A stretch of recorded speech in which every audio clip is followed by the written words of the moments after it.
बच्चों, Gyandeep plus channel में आप लोगों का स्वागत है। इसमें कक्षा 12 के बोर्ड की परीक्षा की तैयारी चल रही।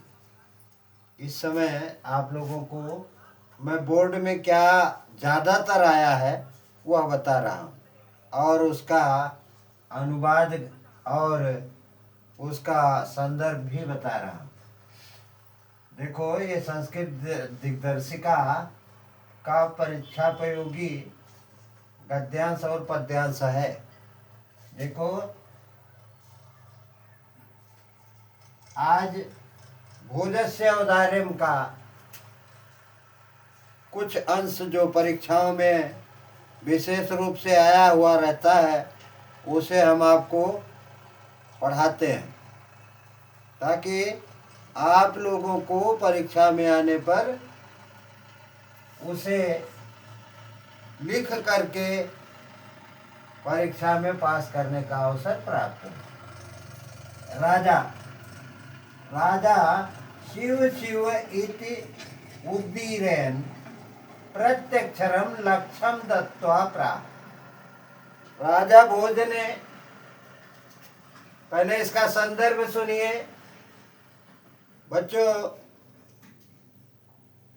प्रस्तुत गद्यांश हमारी पाठ्य पुस्तक संस्कृत दिग्दर्शिका के भोजस्य औदार्यम नामक पाठ से लिया गया है या उद्धृत किया गया है। इसका अनुवाद देखिए। राजा शिव शिव इति उद्दीरयन् प्रत्यक्षरम लक्ष्यम दत्वा प्राह। राजा ने शिव शिव कह करके, सुंदर सुंदर ऐसा कह करके प्रत्येक अक्षर पर लाख दे करके, लाख मुद्राएं दे करके प्राह बोला। क्या बोले? त्वरितम गच्छ, जल्दी जाओ। क्यों? कहा? गेहम। हे विद्वान, हे कवि, तुम अपने घर जल्दी जाओ। त्वद्गृहिणी खिन्नम वर्तते, तुम्हारी पत्नी नाराज होगी। अन्यथा भोजा श्री महेश्वरम नमितुम शिवालयाभ्याम आगच्छत। और किसी अन्य समय पर महाराज भोज शंकर जी का दर्शन करने के लिए, शंकर जी के पास नमस्कार करने के लिए शिवालयम अभ्यागच्छत,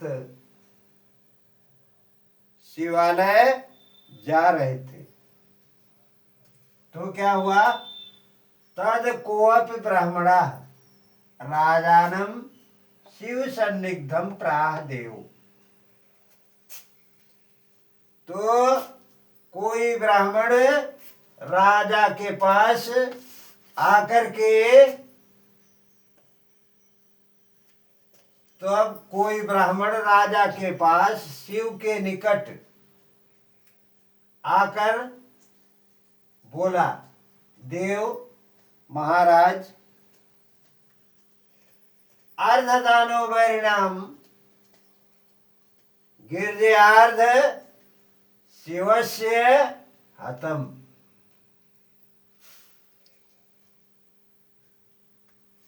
क्या बोला वह कवि कि हे महाराज, आधा तो दानव के बैरी विष्णु जी ने शिव का अंश ले लिया और आधा पार्वती जी ने आधा शिव का हरण कर लिया। देवत्यम जगती तले पुरा स्वभावे समुन मिलती।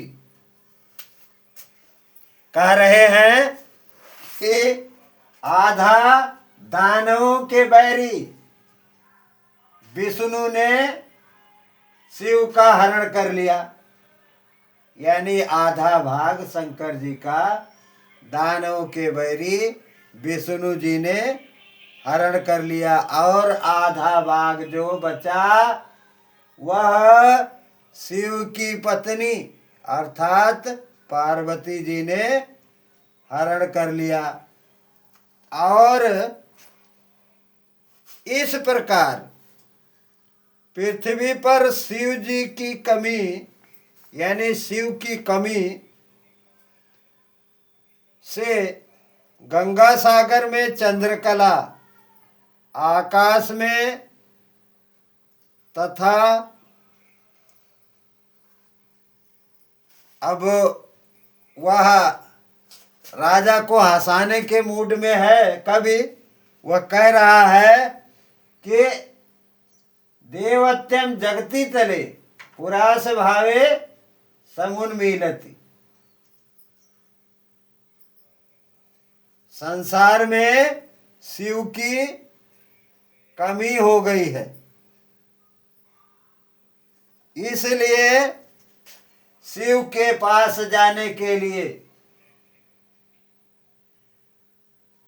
गंगा सागरंबराम शशिकलाम नागाधिपा क्षमातलम, यानी शिव की कमी के कारण चंद्रमा की कला गंगा सागर को छोड़कर आकाश में चली गई, यानी चंद्रमा जो है वह आकाश में उदय होने लगी है, और इस पृथ्वी से शेषनाग अर्थात नागाधिराज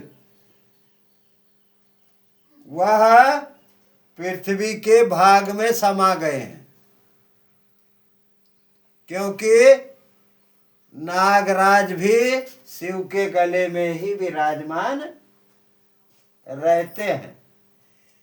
तो शिव की कमी अगर पृथ्वी पर हो गई तो नागराज जो है वह पृथ्वी के नीचे समा गए। सर्वज्ञात्वम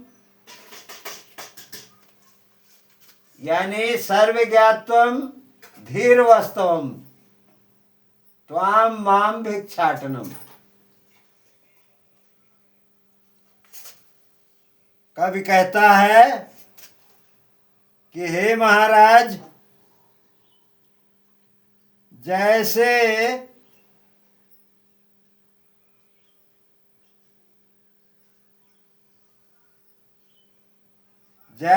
कि चंद्रकला आकाश में और गंगा सागर को छोड़कर चंद्रकला आकाश में और नागाधिराज यानी शेषनाग पृथ्वी को छोड़कर पृथ्वी में समा गए हैं, तथा सर्वज्ञता और अधीश्वरता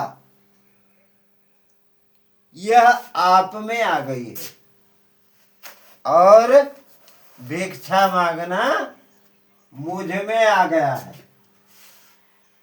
ये थोड़ा कठिन है, ध्यान से इसे देखो। अर्ध दानो वैरण्याम गिरि जयार्ध शिव हस्यास्तम, आधा विष्णु भगवान ने और आधा गिरिजा अर्थात शिव की पत्नी ने शिव का हरण कर लिया। देवत्यम जगती तले पुरास भावे समुन्मीलति, इस संसार में शिव का अकाल पड़ गया है, अर्थात शिव इस संसार में दिखाई नहीं दे रहे हैं। इसलिए गंगा सागर से अंबरम शशिकला, इसलिए चंद्रमा गंगा सागर को छोड़कर आकाश में उदय हो रही है और नागाधिराज जो शंकर जी के गले में रहते हैं वह पृथ्वी में समा गए हैं। सर्वज्ञात्वम धीर वस्तुम, जितना कुछ ज्ञान था, सर्वज्ञता आप में और धीरता, सर्वज्ञता और धीरता आप में समाहित हो गई है और मुझे भिक्षाटन मुझ में समाहित हो गया। यही इसका अनुवाद है। बच्चों बस इतना ही, धन्यवाद। कल पुनः इसी समय मुलाकात होगी।